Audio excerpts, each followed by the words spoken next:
Today we had on Jas Takhar. He has sold over 2.1 billion in real estate. He talks about his journey in sales, how to build rapport with clients, why investing content is so important, and 3 things agents should be doing over the holidays. The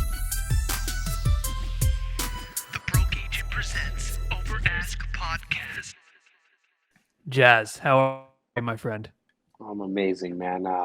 Just living the dream. I get to be finally on your guys' podcast.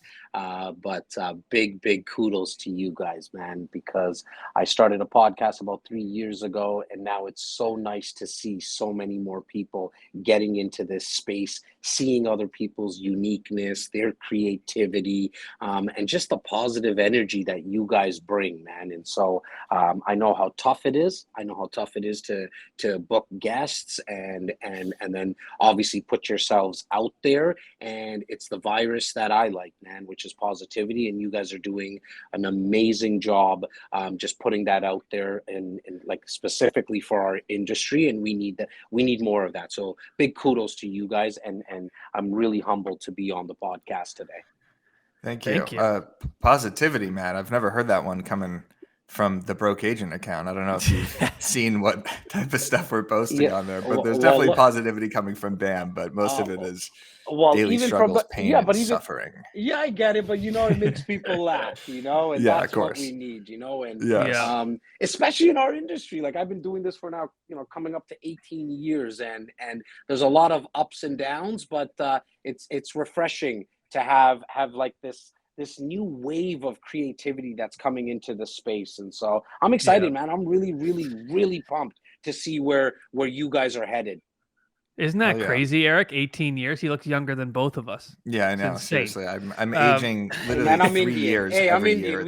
I'm Indian. We generally age quite well, so that's what it is, man. So let's get into that. You've almost been in the industry for 18 years. You're helping about 700 families per year.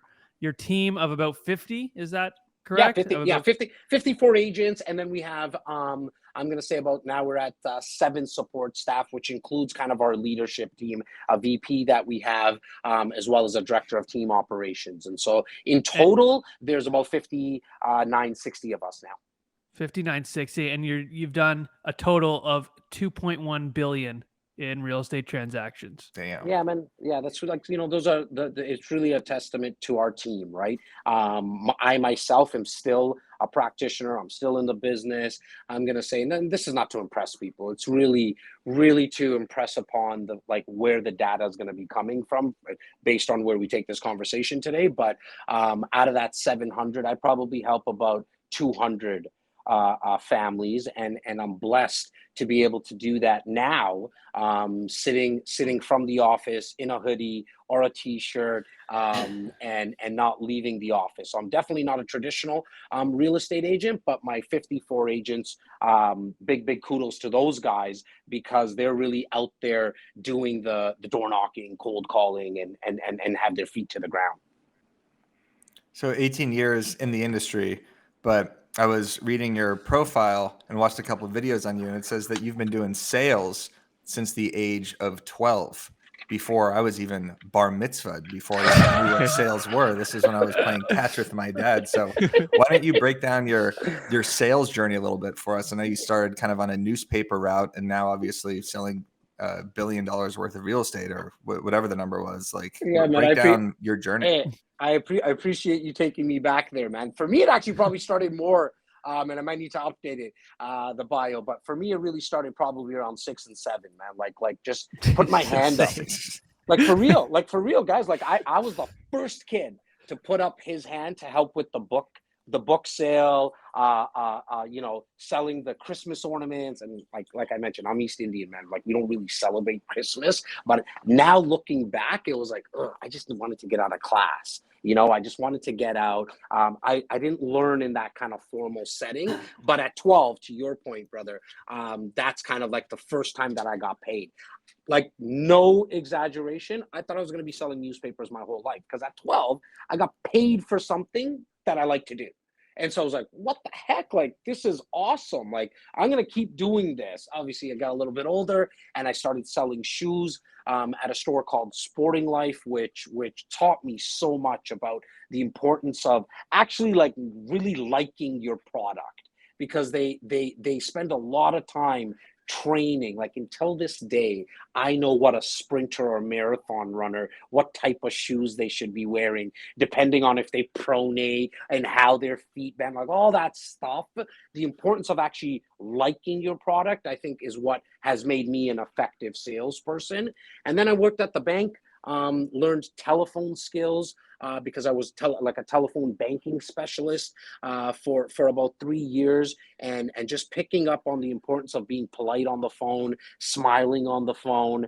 And then I went into car sales. And if anybody wants to kind of get in the sales industry, I think one of the most fun industries to be in is in car sales, because you got characters. Like, you got the parts manager, the mechanics in the back, and the salespeople. It really is a fun environment. Did that for 3 years, and figured, look, there's one more industry. There's one more rung on this ladder that I haven't climbed per se, which was real estate. That being most people's biggest purchase. I wanna take the challenge. And then a part of me also, I was taking the AREA, the Ontario Real Estate Association licensing. I thought they were going to teach me how to invest in real estate, because I also wanted to create wealth. And I just saw people born and raised in Rexdale, like some people, they didn't actually own that property. They were tenants, and then the landlords would come by and start shoveling the snow and cutting the grass. I got into conversations with these people, and they own like the 4 houses on the street. And I was like, oh, this is kind of cool. I thought I was actually going to learn that. I quickly found out it's just so you don't get sued, which is obviously important. But that's how I got into real estate 18 years ago, man. And then slowly but surely, we started to build a team to scale. And as they say, the rest is history. So what did you start doing when you got into real estate? What did you gravitate towards to get business? Number one thing, I called everybody I sold the car to right away. Like, I'm that guy till this day. I'm a massive, and this is not sexy. This is not, this is not what, people want to hear in terms of something new and innovative. I just put the work in what most people don't want to put the work in, which is calling people that are ready, know me, like me, and trust me. They bought from me. They did business for me. They know my quirkiness. They understood that, okay, this guy is going to service me well. So in that 3-year period that I was in car sales, I probably did about 150, 200 cars a year. So call it whatever it is, 500 cars. I called everyone. Not everyone was even in the greater Toronto area still. So I started to build that database. I probably started with around 200 to 250 people, just called, tried to bring them value, didn't have content. That's been the massive game changer now that I'm sure we'll talk about. But I'm that guy. I'm the sphere of influence, calling people, putting on educational events. I did a first-time home buyer event probably within the first 4 to 6 months being in the business, because I caught on to it really quickly. I was like, okay, hang on. I'm doing these onesies and twosies, meeting people, like calling people. Why not just invite them to an event? They'll all come see me. I'm not the expert yet, right? So I called in a mortgage broker, had a conversation with the mortgage broker about the process. I was like, this is kind of cool. Like 12 people show up, and instead of doing that buyer interview, and I'm doing air quotes for the people who are taking their dog for a walk right now, that like instead of doing that buyer consultation for one person, why not do it for 12 at the same time? So I'm huge on events, phone calls, and today, 2023, that we're going into is content. I remember my brokerage, Matt, telling me to do like a first-time buyer seminar. I was like, that sounds like the most horrifying thing I could ever do, is sit there and publicly speak in front of 15 people about something I know nothing about, basically. Like, they should almost be teaching me to host an event like this. So there's a, yeah, go ahead. No, what I was going to say is most people are like that. You know how, like, I think the saying is that most people would rather be in the casket than actually giving the eulogy, right? So in terms of public speaking, right? That's for sure. However, for somebody who's even starting out, like, you don't need to be the expert. I figured this out now. Like, most people don't buy from experts. They buy from people that are passionate and enthusiastic about the product or service that they're offering. And so I definitely wasn't the expert 4 to 6 months in. Truth is, I'm really not that passionate about the way that a house looks. Like I don't care. I don't really give two shits about it. I'm more about creating wealth in real estate, but then I just bring on experts. But because I'm the guy that's throwing the party, like we all know who the coolest kid was. I have a feeling it was Matt in high school. If he was the one who was Not if throwing I the was in high parties. school. Yeah, I know. He'd be in the I know. trash can every single day. in the Eric was locker definitely room. cool. Eric's Head six down, feet six up, three. Eric's Aren't you- 6'3", part of the water polo team. He's a fucking water polo in Tucson. I don't think so. I feel like Varsity Eric actually golf, was the varsity cool kid in tennis. school. It was actually whoever was throwing the parties, right? And so yeah. I just kind of took that on, man. Like, and I still do it till this day. I do like anywhere from 4 to 6 events a year, not counting my webinars. You know, like my webinars, I do a webinar every other week, right? Because I have found that if you're the one who's putting out educational content through webinars, events, that you get you can start the process of sorting, meaning where most salespeople spend a lot of time in convincing mode, like let me push my fucking product or service down your throat. I'm about come see if you like me because I'm a little different, and if you do, if you want to do business with me, awesome. If not, that's okay. Take my educational advice and use your cousin Charlie. That's okay. There's 6.6 million people in the Greater Toronto area in a 50-mile radius, 75-kilometer radius. I'll get mine. Yeah. So these 6.5 million of them are fucking real estate agents. exactly. All just trying to sell the same thing to each other. So fucking true. So these webinars that you're hosting, so bi-weekly, that's a insane amount of volume. What is the subject line of these? Like, what exactly are you teaching? Yeah, so we call it Brunch with REC. We do it every other Saturday, live on YouTube.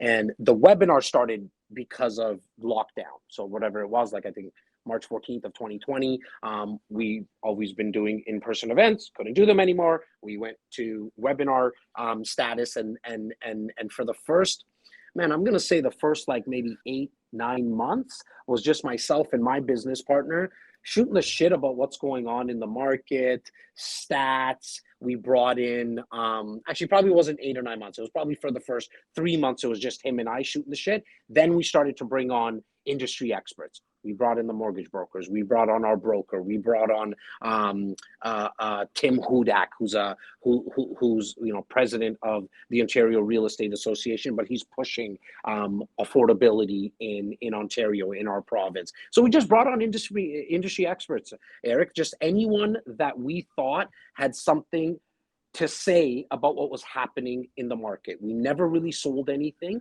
Like we didn't push any type of opportunity until our clients in the comments section were saying, and that probably happened about 6 months after lockdown. They're like, okay, guys, you've educated us now. And there's been a couple of times you said times like this, compelling buying opportunities will present themselves. Do you have anything? We're like, holy shit, like you guys are actually wanting to invest at this time? Like you actually are heeding our advice? Great. We started to offer them opportunities and people started to buy. Well, we mostly work with investors. We're kind of like top of the funnel, work with investors. That's how we get our listings and buys. But we started doing that probably about 6 months in is when we started to actually offer an opportunity along with the education. So are you, with those webinars, are those exclusive, one and done? No one's going to see that content again? Or are you reusing that content, chopping it up and posting it after you do it? Yeah, I know. I'm a massive believer of any conversation that you have, i.e., like if you guys are kind enough to give me this recording, I'm gonna chop it up. I did an hour and a half drive to Niagara Falls yesterday for a 25-minute talk and drove back an hour and a half to speak to some real estate agents, a couple of hundred of them, to talk about this exact same process. I mention it because I told them, I'm like, guys, like the only reason, 2 reasons I'm doing this. Number one, there's maybe 7 of you that are actually going to do anything with what I tell you, because I know the breed of a real estate agent now. And the second reason is because I'm doing it for the content. I need the 25-minute recording so I can chop it up and slice it up. So to your question, Matt, like ever since I've been recording long form content, I chop up like really my whole content model is taking the audio out of any video, throwing it up as a podcast, putting that audio into a software which transcribes everything, i.e. like a Trint. Get your blog out of there, take that blog, take some paragraphs, put that on Facebook and LinkedIn, take 140 characters out of those paragraphs or the blog, put that on Twitter, screenshot the tweet, throw that back on Instagram, take the video, slice up the video, take still images from the video, throw on quote overlays. A 30-minute conversation should give you anywhere from 15 to 20 pieces of content, or you're just not thinking hard enough. Right. There's so much value in that. Gary Vee just came out with a video and he was saying like, you guys all got to kind of like take your ego out of things and just like say yes. Like some people think they're like too big for a podcaster. He's like, listen, he's like, I don't give a fuck who's asking me the question. It could be Joe Rogan, which he's been on, or it could be some random guy from Connecticut, you know? But he's like, all I need is my fucking answer. That's what I'm posting. Right. And it's so true. Like there's so much value in that. And you're doing the exact same thing. And I think people really need to get that through their brain that like, it's always like, oh, I don't have enough time for this. I don't have enough time. Oh, I can't do that. They have no followers. It's like, you're not thinking of the big picture. And like to have a 30-minute conversation, if you don't have time for a 30-minute conversation, I feel like your time management is off. Well, and you're bullshitting. Yeah. And or let me add this too, right? Like for like I don't want to make fun of people just for the sake of doing it, but if you want more and you can't find a half an hour in a week to do what we're talking about, you're full of shit. You don't even deserve the success then, right? Because I now know that I have 6 videographers and editors full time, okay, on my staff. The reason I bring that up is because I can now record agents 12 hours a day if I wanted to. And I know that they're doing dumb shit during those 12 hours that's bringing no value. Where if you can just get, and look, here's the other thing for people that are watching and listening right now, right, to bring you value. No offense to Matt and to Eric, but the heavy lifting is always done by the guest. So to host a podcast is actually one of the easiest things to do, right? Because you're going to have your 6, 7 places that you're probably going to go, you know, and think about how these guys started off the podcast, guys. They were like, how you doing, Jas? Best way to start the podcast, get the guest talking. It's the easiest fucking question. And then if you just rely on your other open-ended questions that most of you extremely creative, yeah, exactly. Most salespeople know the what, when, where, how, and why. 5 open-ended questions, stick to those. And being a podcast host is quite easy. Now, what's not easy is what I said at the start, getting the guests and all that kind of stuff. But over time, you just figure it out, man. Like in real estate, like there's the lawyers, the mortgage brokers, the insurance advisors, the home inspectors. There's a lot of people that you'll be able to reach out. I always say this to agents.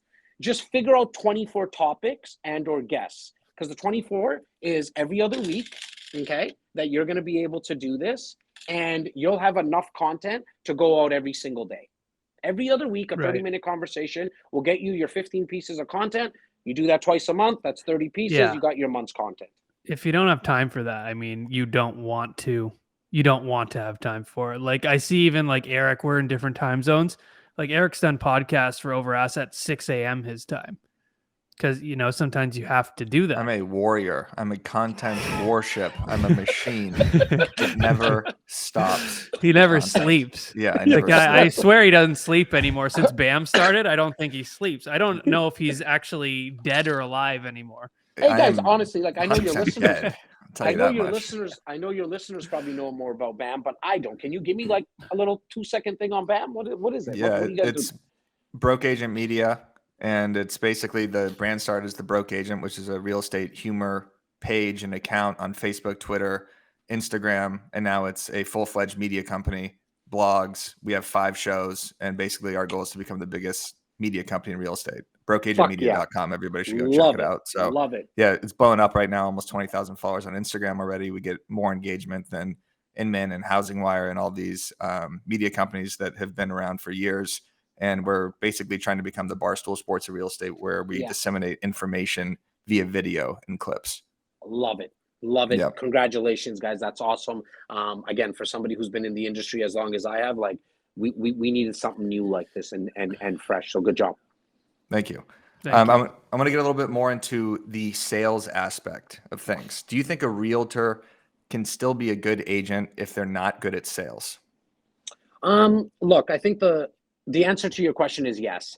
And the reason I say that is for a couple of reasons. Number one, to be really good at sales, other than like actually liking the product, like if you don't like it and or you don't like people, don't get in sales. Like if you don't like people and you're always coming home every day and saying, people, I can't speak to them. I get anxious. Get out of this business. Get out of this business. Okay, so if you're somebody who does, then that's obviously that checks off that. Number two is what you really need to be good at is making it easy for people to buy. That's where I think most salespeople fail, that they're trying to sell to their consumers. And all you really need to do, because the bar is set pretty low. Like, Matt made a joke about 6.5 million in our 75 kilometer radius. To be exact, there's 76,000. And so out of that, though, majority are part-time. Salespeople in general have, like, if firemen and firewomen were like the most trusted profession, like we're underneath, I don't know, like used car salesman or something like that. Like we're right around there. So the bar's set pretty low.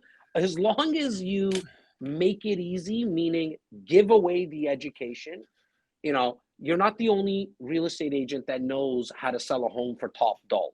And in most markets, all you got to do most of the time, now this market's different, obviously, you got to put up a for sale sign, you got to stage the property, and it will sell because there's a lot of demand. So you holding all these trade secrets to yourself is not going to work anymore, because the sites that are out there, which are Google and YouTube, like people can find all the information anyway. So you might as well give it away, make it easy for people to buy. And then number three, I think as long as you understand all the money, to your question, Eric, in terms of can you be good, all the money that you want in sales is in the follow-up. That's it. You can be pretty shit, actually. Like I know a lot of people. In fact, another reason I got into the business was because I sold a car to 3 real estate agents in like a 30-day period. So I obviously got to see their credit application and what they were making, which at 22 years old, I was like, holy fuck, that's a lot of money. But what I realized is all 3 of them, because they're, my paisans, I can say this, they're from Brampton. English was like their third language. And I was like, whoa. I'm born and raised here. Maybe I can't spell half the words I say, but I can speak the language. And you're making this kind of money? Okay, got into conversations. And what I realized, they're relentless in follow-up. They're gonna keep calling their people, not pushing them.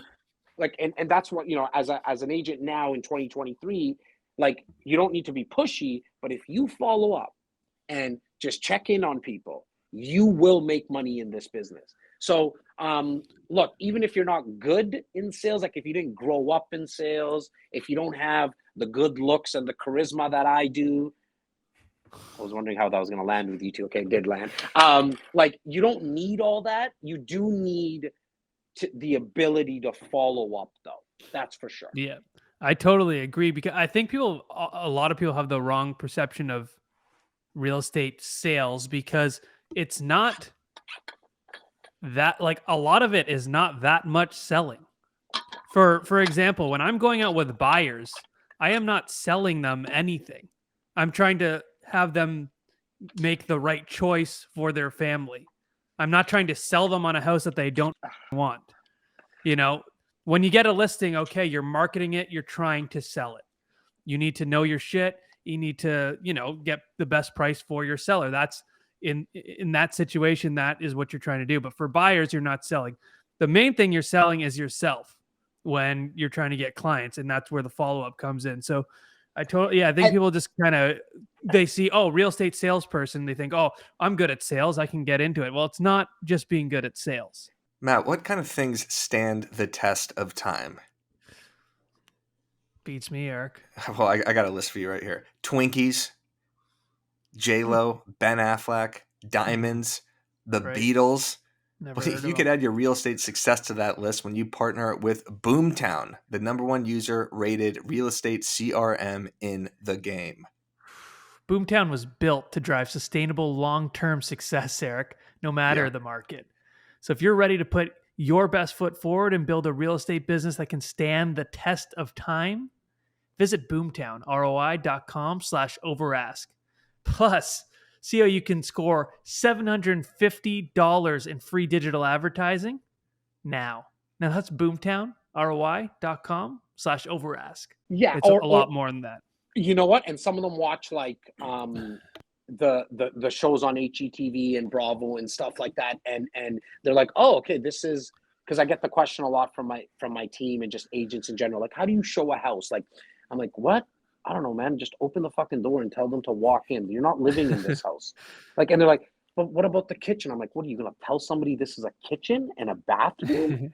Like, what the Yeah. like, what are they, idiots? And I tell my clients this when we walk in and see homes. I got a full transparency. I don't do a lot of showings and stuff anymore. But when I used to, for 10 years, I was a traditional agent. I wasn't like, hey, Eric, look at these fucking granite countertops in this kitchen. Like, I would tell you, Eric, you're not an idiot. Go take a look at the home. Look, in fact, I'm gonna go upstairs. You take the main floor. I'm gonna go make sure all the lights are on. You come Takes a downstairs. nap. I'm gonna come downstairs. Like, I don't want to be in your way, man. You guys do your thing. You're living here. I'm going to knock out here once at your housewarming party because I probably ain't going to have too much to drink that night. And other than that, like, you figure this shit out. You like this house. In fact, you'll probably know in the first 30 seconds. You'll know. Yeah. You'll walk in and Yeah. be like, honey, this is it. Or, ugh, let's get the hell out. And I used to tell them all the time, guys, let's not waste any time. In that first 3 minutes or whatever it's going to be, when you ain't insulting me because I took you to go show a home that you don't like. It's not my house. I don't really care. Yeah. Let's move on to the next one, right? So, it's some sales guys real estate agents are now seeing what's on these TV shows, and they're like, that's how we have to show it. That's not reality. Yeah. No knock on those shows. Some of these guys, I've been lucky enough to have on the podcast, really nice people. No knock on them. It's just that it's not really reality. What you do is let people in the home, let them do their thing, and if they're happy with their service, they're going to introduce you to more people like them. It's Yeah. more about developing rapport with those people that you're showing around. And so I watched a YouTube video of you talking about like how agents can get rapport. So when you walk up to that door initially, whether it's for a listing appointment or for you're meeting a buyer for the first time or a seller for the first time, how do you gauge how to develop rapport? Like what sort of factors are you looking for of the house or what they're wearing or how they speak so you can relate with them? Yeah. For me now, the content does a lot of that for me. Because I put out anywhere from, I'm gonna say 5 to 10 pieces of content a day. Video, audio, written word, all that, images and stuff like that, where I'm out there enough where people now have already, made their decision. Like, this guy who waves his hands, he's on crack. I ain't touching him with a 6-foot pole. Like, I'm not working with him. Or there's something about this guy. I want to kind of get to know him a little bit more. So from now, like, it's a little different. But to your point, Eric, I mean, you know what? I learned skills in building rapport. Like when I was selling newspapers, man, you needed to figure something out when you're a 12-year-old. And I had a turban as well, right? And so I'm a little different as a 12-year-old. And you see a lot more Indian people now, but back then there wasn't. And so when I'm knocking on the door, before I'm knocking on the door, I'm looking around. Like, was there a car on their driveway that I can bring up? Was there, a bunch of nice flowers? What can I actually, how can I build rapport as quickly as possible? Now, today, without even content, I'm going to try to throw a curveball as quickly as possible to break the ice. I'm going to say something that's going to hopefully break the ice, and either through what they're wearing. You brought that up. Like if I see somebody with a sports, anything to do with sports, I know like right away I'm going to say, to Matt, like, are you truly a Yankees fan, or do you just like their logo? Because I always see you with a Yankee. Yeah. Like, I'm going to try to build rapport with them. Eric, like, I Yeah. think I heard Tulsa. Like, that's where you're from right now? Like, that's where you're signing in? Tucson, Arizona. Tucson, Arizona. Are you a Cardinals fan? You know what I mean? Are you, Right. a Coyotes fan? I'm going to try to break ice right away. Sometimes it doesn't work. Chances are we're probably not going to do business at some point because I'm too much out there, or they're too much of a stiff for me. One of the two. Sports is exactly my angle also. That's all I used to focus on is please be a license plate, please be wearing an Eagles jacket or something so I could talk about something Are other you an than Eagles real fan estate though? and relate Because with no, them. we No, have a I'm problem. not. No, okay, good. I'm Because I'm a not. Yeah, when Cowboys clients fan. used to come up to Eric and like dressed in all black, he was like, "I got nothing." I got Fuck." nothing. Yeah, exactly. Are you are you a Blackhawks fan? What is this? Please, you gotta give me something here. Or are you wearing golf shoes under there? Do you have a tan? I would look for a tan on the left hand because that meant they would have a golf glove on, and then hopefully we could just talk about golf or I could cauliflower do it ear, with just something. anything. I could do it with anything. Like Vans, Skechers. Yeah, Like, you have the attire, the fashion route. Yeah. yeah, I just go anywhere. I'll be like, I fucking love Vans. And Right, I'll have a whole conversation on checkered Vans. right. Well, It's Matt, when I incredible. had you on my podcast, you're a big music nut as well, right? So Yeah. like Yeah. Yeah. that's easy for you. See, for everyone who's listening, like there's something about you, and I'm not talking about Matt and Eric. I'm talking about you who's listening, that you probably think is a weakness of yours, or it's not something that someone else is gonna like because it's boring. But I can tell you that chances are whatever you think is a weakness and or too unique for someone else is probably your superpower. That is Right. probably your superpower because like I mean, Matt, I'm sure like you never thought that like this whole music thing was gonna actually help you anywhere, maybe like other than if you were gonna be like a music artist, but not like in building rapport. But you just never Mhm. know where it's gonna take you, right? No. Yeah, and that's what I want to kind of get into next here with your content. How did you figure out your lane for content creation? You know what, man? A part of it right now is still I'm still figuring out my lane. Like I haven't really um figured anything out. And I'm not just saying that. It's like I'm learning every single day. I watch guys like you, watch what both of you are up to with the podcast. But for me, I figured, okay, at the start, I do know because I started this journey 5 years ago. Okay, four and a half, sorry, years ago with the The content. podcast. Yeah, yeah, The okay. pod, yeah. For me, I never did short form video. Okay, Right. I never touched short form video. I My first 20 episodes of my podcast were all audio only. Okay, because of massive insecurities that I had about the camera. I just wasn't comfortable at all. Didn't like it. I heard the word audio. I'm like, sorry, I heard the word podcast, that it's audio only. I'm like, all right, I've been in sales a long time. A lot of phone calls I've made. I have the experience from telephone banking at CIBC when I was there for 3 years. Nobody's ever told me that my voice sucks. Not that people say it's like the most sultry voice around. I don't have that radio voice that our boy Eric does, but it's all right. And I don't need to use camera. Oh, and on top of that, like, my mom negotiates over apples back home in India. So like podcasting was free. I was like, this shit's awesome. Like, I love this. This is great. I don't have to spend any money. I don't have to do video. Let me do the audio stuff. We did 20 episodes. I got a podcast book with Ryan Serhan at his office, and the team was like, this is a big one, man. Like, we should put it on video. I'm like, guys, no fucking way. I just don't want to do video. I don't want to talk to the camera. And then my VP at that time, but she's a business partner of mine in a like a production company that we have. She said, Jas, why don't you just put the camera on? Don't talk to it. I'm like, what do you mean? She's like, let's just have the camera so people can tell that you're sitting with them. I was like, okay, great. Went to New York, did our thing. We came back, handed that to a guy on my team that was doing kind of landing pages for me for a month. He took it, chopped it up, chopped the video, And I was like, whoa, that's how much content we can get out of that one recording. He's like, yeah, like I was like, this is awesome. I'm like, I'll do camera all the time now. That's when I started the process of recording video long form. Then what happened over time is I just got more confident. I was like, you know what? I can do a video on the market right now. Something, I can't remember what happened at that time. Probably now we're going in like 3 years ago. I said, let me shoot a video. I did a video for a minute. I was like, all right, that's okay. Probably sucks compared to what it is now, like how comfortable I am now. And then over time, the long form gave me confidence to do more short form. The short form gave me more confidence to do the long form. So it all kind of Right. becomes a nice little circle like that. But to answer your question, in terms of my lane, man, I'm just kind of figuring it out. I'm just putting out content that makes me happy. What makes Yeah. me happy right now. Like I always tell the story about you, for example, to my team, because I just released the podcast that you and I did, and it's not a shameless plug by any means, but it really makes sense for the story here. I heard it's the best one we've ever. Hands It's fucking best down performing for ever. agents. Yeah. Hands, and look, I've had the Gary V's and the Grant Cardones and all that. I'll tell you why yours is one of the best, Matt. Okay, because you were vulnerable.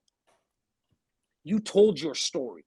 And most people can't connect with a Grant Cardone, Patrick Bet-David, Robert, like all the fucking names that I've had, right? Because they're multi-billionaires. Not that you're not going to get there, and I have full confidence that you are. I'm all right. If you can tell, I'm background. I'm billion. Well, there you go. There you go. Yeah. Like Axe. Yeah. And so you were vulnerable, and so what I tell people about you though is I can never ever shoot videos like you do. I just can't do it. Like I'm not that funny guy. Not that you're not more than just that, but like I don't have that in me.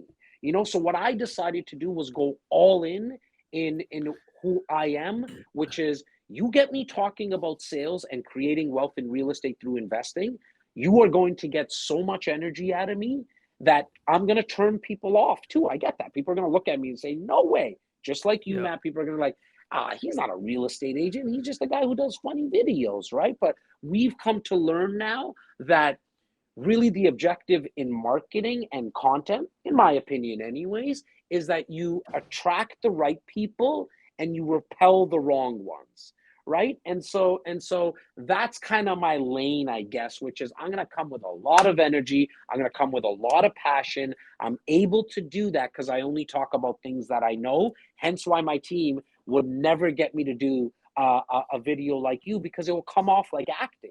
Yours, I know you put a lot of time and a lot of effort, but there's nobody out there that can say it comes off like acting. Where mine would be, you'd be looking at that video like I did of you. Maybe I should do a parody on how stupid I would look, just to show people like, stay in your lane, bro. Do what you're good at. You do. Yeah, I agree. You need to play to your strengths. And I see that a lot. Like I can't do the type of content you do either. And like I'm rough around the edges. So is Eric. We were talking about this on the Ken Pozak episode. Like we don't have like a nice like gracefulness to us or a soothing voice. Like you have to play for yourself. Yeah, no. It's just like when you hear like Ken Pozak or like Neil Dingra talk, it's like incredible. You're just engaged by their voice. It's so soothing to you, and they make you comfortable right away. Like I don't have that. I'm all over. Like I have like this rigid, annoying voice, kind of like, and like so I know that, but it's like okay, well, people. I've always liked to like make people laugh, so that was kind of the lane I went to and stuck in, and I niched down on that. And same thing, it's like you attract those people who are interested. So I attract a lot of the creatives. It's not always just the creatives. Like I tell the story all the time. My Freddie Mercury video, it got me a $2.2 million buy from two lawyers. Two extremely serious lawyers who you would never think would like some psycho walking around as Freddie Mercury in a house, but they for some reason liked it. Now I'm curious, did they like you, or did like what attracted them to the video? You or the fact that they were Freddie Mercury fans? They thought it was funny. I think a bit of both. Got it. Okay. They liked Queen. So I was just they liked curious. Queen, and they thought it was funny, and they'd never seen a video like that in real estate. And And So, like, what you were saying- even better, this is my claim to fame. I drove them around in a 2012 rimless Kia Forte to buy that $2.2 million house. Shane Bergman would be upset with you, I'd be Matt. very upset. So, you know, I was just want gonna all say- those new agents to know you don't need, you know, it's nice to have a nice car, but don't feel too, you know, I was very insecure when I got into the business, and people told me like you need a nicer car, and to me a 2012 Kia Forte was a fucking nice car. I come from a 1991 Eagle Vision. I don't know if you guys know what that shit is, but that's like I the know kind cars, of shit. but I don't know the Eagle Vision. Yeah, What the fuck well, is an Eagle Vision? go Although to I will Google. say, Matt, you Yeah. gotta at least have rims on your car. Let's not you gotta have direct rims. agents in the wrong No, way. no. You don't wanna be I driving know. on I just hubcaps don't here. want to feel. I just don't want agents to get them. I feel like they put so much effort into their look and their car, and those things are all nice, but it's not a must. For some people, it will be, but I do believe you can still pull up to. And here's the thing: you can pull up to a house and park 2 blocks away and walk up. Okay, it's not the end of the world. Like you don't need those things to get started. I just feel like a lot of people get themselves into this financial hole right away because they're trying to look a certain way. I don't want agents to do that if they can't. So I don't want them to feel like they have to. It's very nice to have a night. Like no doubt when you drive, you go on someone's driveway and you have a Tesla or a Mercedes. It's like, you know, people are impressed, but I don't think it's the end all be all. I completely agree with you, man. Even like when people start with content, they think that they need like a polished backdrop, or they need like the best equipment that's out there.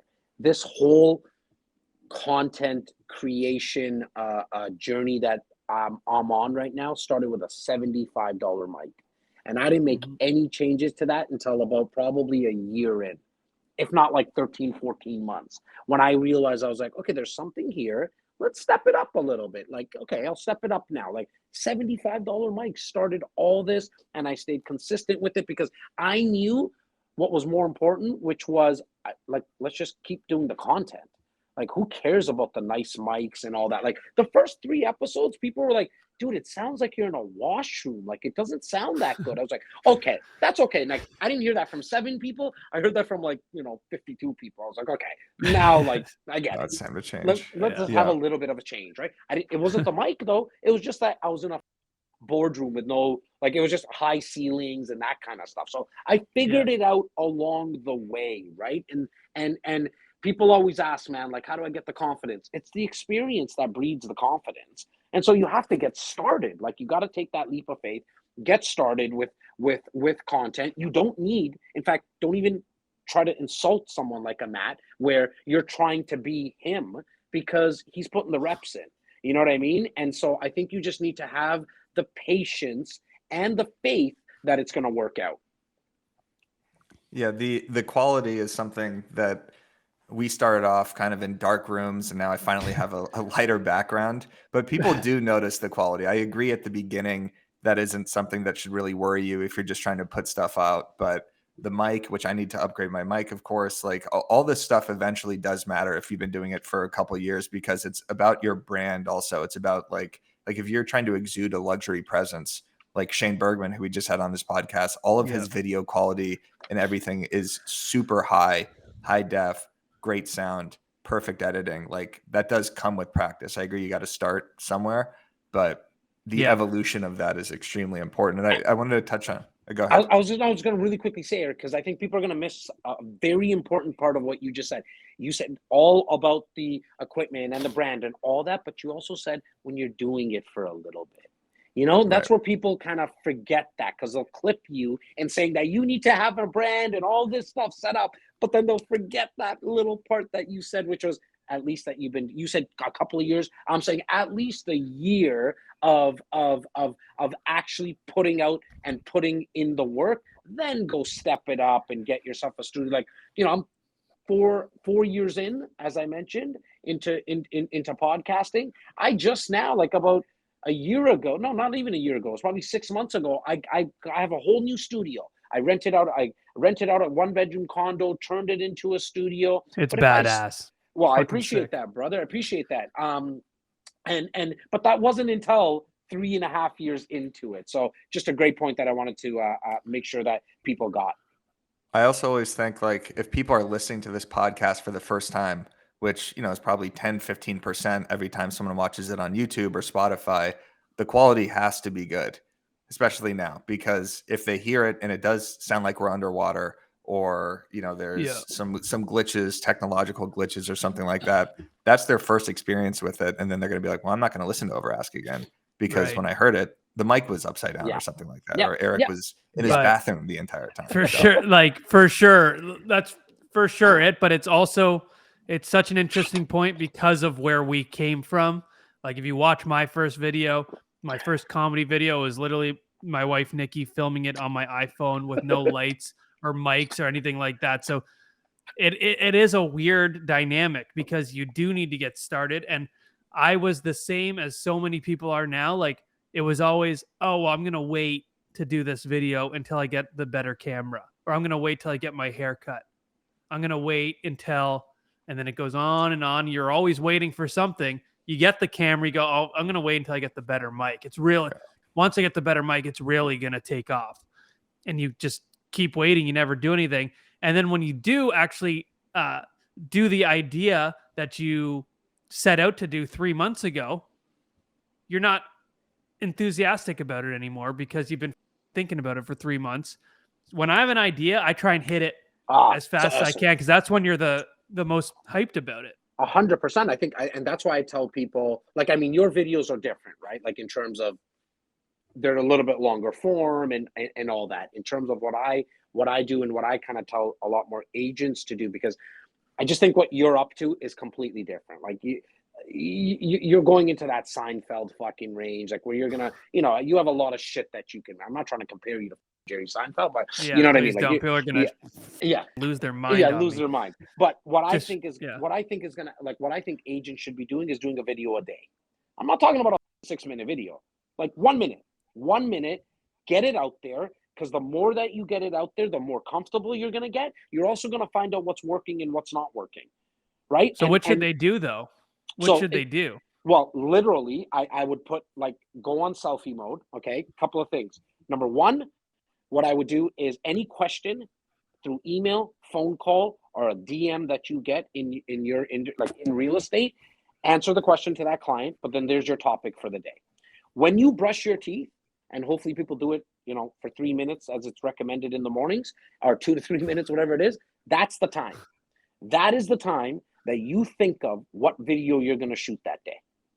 Okay? And when you have a thing buzzing in your head. Yeah, like when you have an electronic toothbrush. Yeah, that's what I'm literally. That's what I feel like. For sale by owners. A torture device, a saw machine. Teach people actually how to sell their own home. Teach people how to actually buy their own home, because we know, I mean, here in Canada, only 2% of people will ever actually do that. Excuse me, in the States, it's like 10%. Stop focusing on the 2 and the 10. Focus on the, the 90, 92, or whatever it is, the 98 and the 90%. Okay. And so that's one way of doing it. Coming up with a topic every single day. There's tons of resources. Google, all you got to do is Google what's the trending topic in real estate that day. Okay. A lot of these platforms, Instagram and TikTok specifically, have made it easier now for people to produce content, i.e. with effects like a green screen. Okay, you can bring in an article and you point to the article. Okay, today there's 500,000 immigrants coming into coming into the country. What does that mean? So one video every single day, 2 podcasts every single month, where that's the 30-minute conversations. This way, from the highest level, you got long form, and then you can cut it like we were talking about. And then from the ground up, you're doing 1 video a day short form. The green screen article is 100% the move right now. Gary Vee's doing it. Ryan Serhant's doing it. I saw you doing it on your page, because it's a relevant topic. And then it's you breaking down the information instead of them actually reading the article. Going back to something earlier you said in the podcast about how everybody could just go on Google, everybody could just go on Redfin and Zillow and find this information. But if you're the one putting out the information, if they go on Instagram, if they go on Twitter, and it's you as the first person they see that's describing what's going on, that's invaluable. That means you're their resource for that information. So green And screen now, mode, article mode on TikTok and Instagram is the move. There's a new article every day. Yeah. The housing market is in shambles right now, right? Or at least that's what all the headlines are saying. There's rate hikes consistently. Like there's so much information and so much news right now. This is the best time to be an agent that can disseminate this information. Yeah. And people need to to, also, sorry, you go, Jez. I know I was going to quickly say, like, in terms of Google, if you just put real estate market and your city, so real estate market Toronto, real estate market Arizona, and then right underneath that search bar, you click the second button, which is news. You get all the day's news, Yeah. like most recent, going to like yesterday's and the day before. You just click it, pick an article, and give your commentary on it, and that's it. Yeah. I feel like people who are doing that type of, a lot of them who aren't growing, they're being way too broad. They're still doing things like, here's 3 ways to get your house ready for sale. It's like, okay, like we get it at this point, like that's not really grabbing anyone, but it's like, 85% of millennials are never going to own a house. And here's why. It's like, holy, I'm a millennial. What do you mean? Like, that's like the shit that people, and it's relevant. They're hearing it all over, and then they swipe on TikTok and they see someone who, hooks you in right away. It's a lot better than here's how to be financially free by 30. It's like, Yeah. okay, dude, we get it. I Like, agree, man. Like, and the three ways to stage your home, the 2 things that you should do as a first time home buyer, those are great because at least you're putting something out there. To your point, Matt, the problem with it is that you only give a shit about those tips if you're kind of in the market. You know what I mean? Like, why do I care about like the staging videos right now? I have no thoughts of selling my property. Neither does my wife. So she's not going to watch it. You know what I mean? And so we also know that the market only turns over at a rate of maybe 5 to 6%. So at best, you're hitting 5% of the people on social. Where I actually think there's a lot of white space for agents, meaning i.e.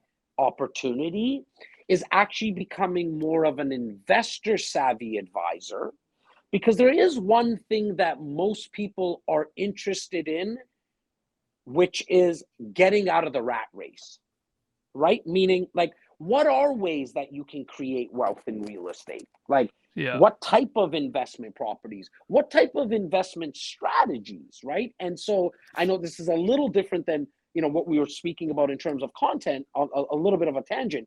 But what we found about a decade ago is we shifted our conversations with our clients and our content back then. It just wasn't on socials. It was done through email marketing and events, where we would educate people on how to create wealth in real estate.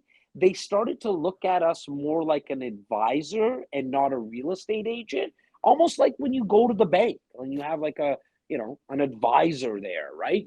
They started to tell us everything, all the money in their bank account, how much equity they have in their homes, like how much money one partner was hiding from the other partner, all of that, okay?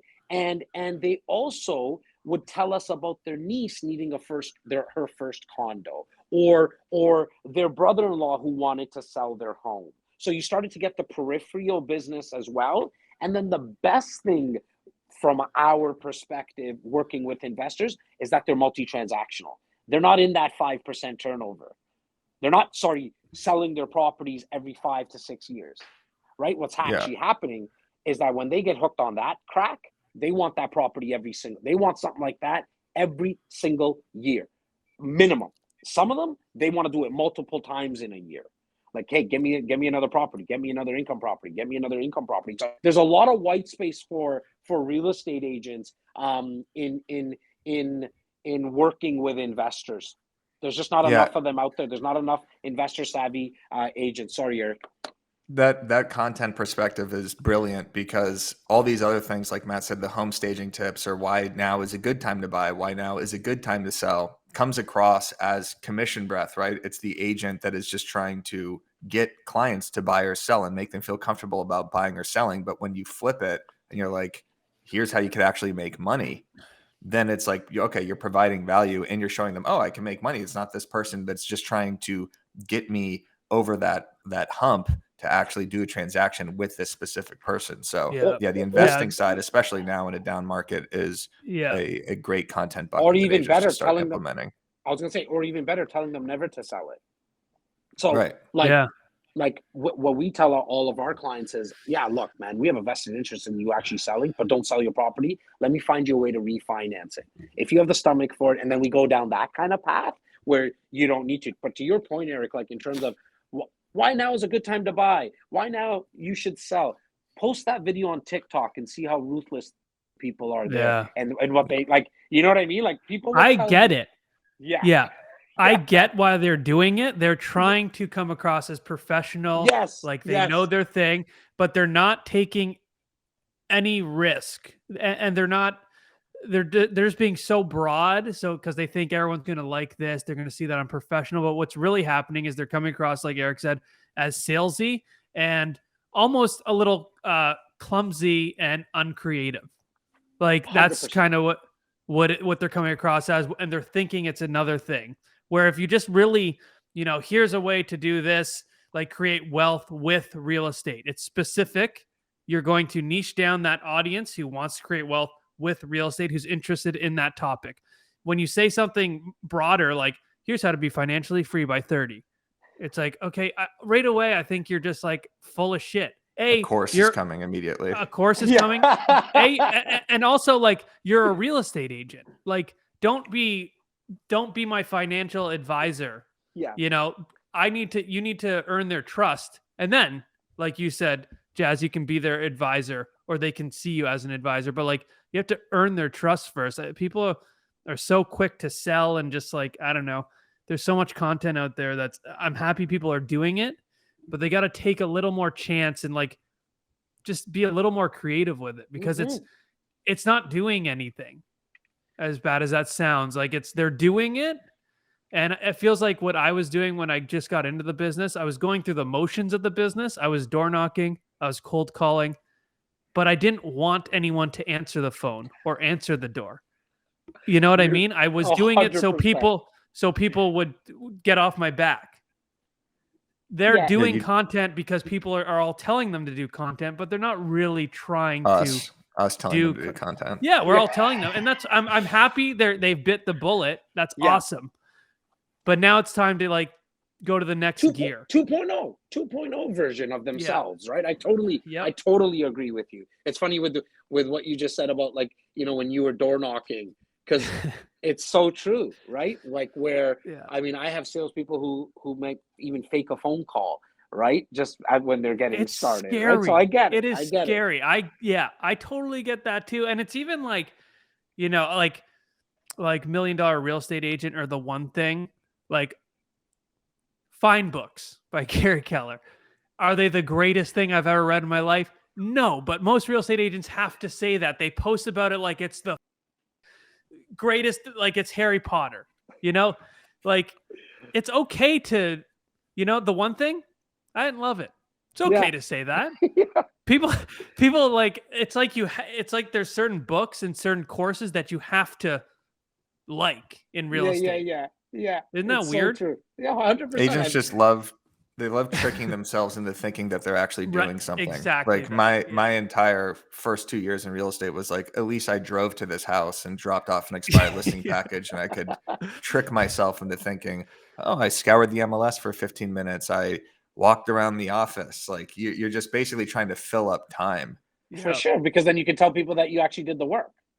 Right. Or Right? just Like, tell yourself. And it's I would door knock. I wouldn't even door knock for that long, but I would walk around for a long time so I could get the footage to put on Instagram. So it looked like, and I'd film videos in different sections and then I'd post them hours apart. So it looked like I was door knocking for 5 hours, but really I did a quick, I did a quick 15er, knocked on 3 doors. One person told me to f off. I went and got a coffee, went home, and started posting shit for the rest of the day, which is, it's a bad mentality to have when you're trying to get business door knocking. For sure. Is what Jas, let's wrap it up with one piece of advice you could give agents into this shifting market from a content perspective? What do you think agents should be focusing on the next, I don't know, 3 months into the holidays? Three things that they should be doing is actually, and this is my one tip, but it's kind of wrapped up in the three things that they need to be doing specifically when the market's shifting. But the truth is, in fact, even when the market's really good, because then you just have more competition with agents, which is number one, you got to set up educational events. I mean, we're past this lockdown stuff now. People like to be face to face. People actually want to see people. They want to have some wine. They want to have some cheese. You don't have to overthink it. Stop overthinking. All you got to do is set up an event at your office. You can rent a hotel. Nothing. You don't need to get fancy with caterers and shit like that. Get like the $8 bottles of wine. Most people don't know the difference between an $8 bottle of wine and an $80 bottle of wine. Get some cheese. If you want to do it in the morning on a Saturday or a Sunday, get some coffee, get some bagels, get some croissants. So that's number one, educational events. Once you set the date for an educational event, you could do then what's number two, which is pick up the phone and invite people. Hey, Matt, how you doing today, man? I'm so excited. You know, things are good with you. Yeah, great. Listen, I'm putting on an educational event to talk about what all these interest rate hikes and things and what you're hearing and watching in the market, what that actually means to you. Drop the phone. Good. Eric, same call. You just keep calling, invite people to the event. And then number three is produce one. Shoot, actually, I don't even want to use the word produce because that makes it like you need some massive production around it. Just shoot one educational video of a question that you got from a client or a friend in and around the real estate market, or do the exact thing that we talked about earlier in the podcast, which is go to Google, type in real estate market, your city, click the news button and do a green screen video on top of it. So the three thing is set up educational events, make phone calls, and shoot one video a day. Love it. There you go. Genius advice. Appreciate it. Jazz, Yeah. where, before we leave, where can the people follow you, find you, and let's get Man. you up to 10,000 on Insta. Oh, fuck, I Right- appreciate right you. there. There you go. Send them to Instagram. Now you said that, I What- don't know where the fuck I was thinking. What's your But, Instagram? Jas Say your Takhar, handle. JASTAKHAR, and then the number 13, Jas Takhar 13. Amazing. Let's appreciate get you you up guys. over I 10,000. appreciate Thanks so much for being on, Jazz. You're Thank awesome. you. Thank you for having me. Thanks a Thank lot, you. guys. Have a great week. The Broke Agent presents Over Ask Podcast.